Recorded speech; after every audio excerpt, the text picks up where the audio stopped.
Bien-aimés dans le Seigneur, Shalom Shalom, Rhapsodie des réalités du vendredi 3 avril 2026. Et Pasteur Christ partage avec nous sur ce thème, la domination sur la peur de la mort. Alléluia. Notre verset d'ouverture est tiré du livre de Hébreux, chapitre 2, versets 14 à 15. Ainsi donc, puisque les enfants participent au sang et à la chair, il y a également participé lui-même, afin que par la mort, il anéantisse celui qui a la puissance de la mort, c'est-à-dire le diable, et qui délivra tous ceux qui, par crainte de la mort, étaient toute leur vie retenus dans la servitude. Gloire à Dieu. Le passage biblique ci-dessus est aussi clair qu'il est emphatique.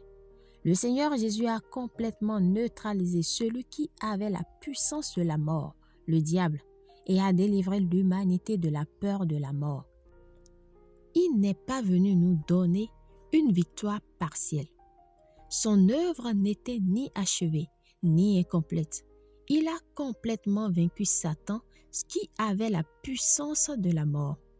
2 Timothée 1, verset 10 dit qu'il a détruit la mort et a mis en évidence la vie et l'immortalité par l'Évangile.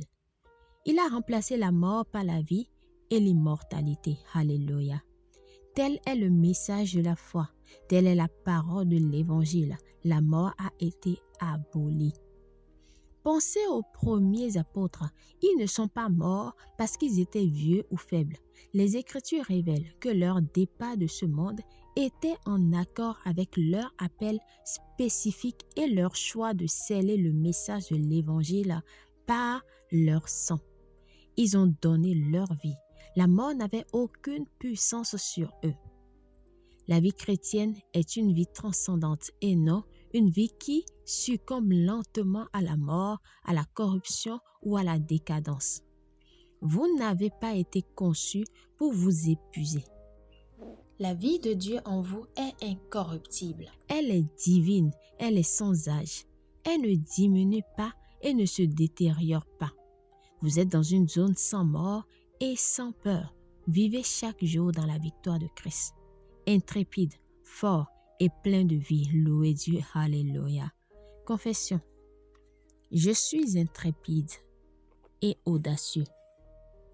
Vivant dans la conscience que le Seigneur Jésus a aboli la mort et m'a emmené dans la vie et l'immortalité. Je marche dans la force, la santé et la gloire. Je vis dans la victoire de Christ, intrépide, fort et plein de vie. Amen. Pour une étude approfondie, nous lisons Hébreux 2, versets 14 à 15, 2 Timothée 1, verset 10, Jean 11, verset 25 à 26, 1 Corinthiens 15, verset 54 à 55. À présent, nous aimerions vous donner l'opportunité de confesser la Seigneurie de Jésus-Christ, c'est-à-dire naître de nouveau, et vous recevrez la vie éternelle. Ce que nous venons d'expliquer dans la rhapsodie d'aujourd'hui. Jésus-Christ a aboli la mort, et pour pouvoir bénéficier de cela, vous devez croire en lui et confesser de votre bouche qu'il est votre Seigneur et Sauveur. Alors nous vous invitons à faire cette prière de tout votre cœur et de manière à vous entendre si vous croyez déjà. Dites, ô Seigneur Dieu, je crois de tout mon cœur en Jésus-Christ, Fils du Dieu vivant. Je crois qu'il est mort pour moi et que Dieu l'a ressuscité des morts. Je crois qu'il est vivant aujourd'hui. Je confesse de ma bouche que Jésus-Christ est le Seigneur de ma vie à partir d'aujourd'hui. Par lui et en son nom, j'ai la vie éternelle. Je suis né de nouveau. Merci Seigneur d'avoir sauvé mon âme. Je suis désormais un enfant de Dieu. Alléluia. Félicitations si vous avez fait cette prière. Vous êtes désormais un enfant de Dieu.